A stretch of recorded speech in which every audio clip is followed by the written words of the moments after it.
Next ગાડી એ જ હશે. Welcome to the blog guys. આજે આપણે નીકળી ગયા હતા, ગુજરાતીમાં બ્લોગ કરવું છે મારે, કેમ કે આપણે ગાડીઓનું નામ લઈશું અને અરે વાહ, ગાડીનું નામ લીધું અને GLS આવી ગઈ, મોંઘી પાર્ટી અને ફોરોમેટિક છે યાર, ટોપ મોડલ કહેવાય. ગાંધીનગરથી છે ગાડી. ગાંધીનગરની છે આ ગાડી, ને જહાજ જેવી લાગે. ખોટું કેવું મારું કે બરાબર? બરોબર, 100% એકદમ. આમ તમે ઉપાડો ને તો તમને એવું લાગે છે આમ જેટ જ ઉપાડો.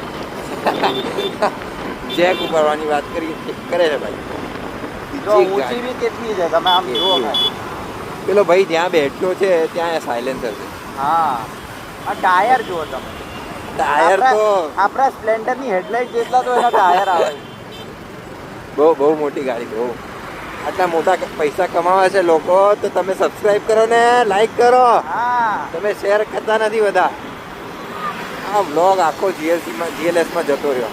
ચાલો કોઈ વાત નહીં, તમે બહુ હેરાન નહીં. ઓહો, વોલ્વો જાય છે. નાનો દેડકો વચ્ચે આવી ગયો. ચાલો ટાટા.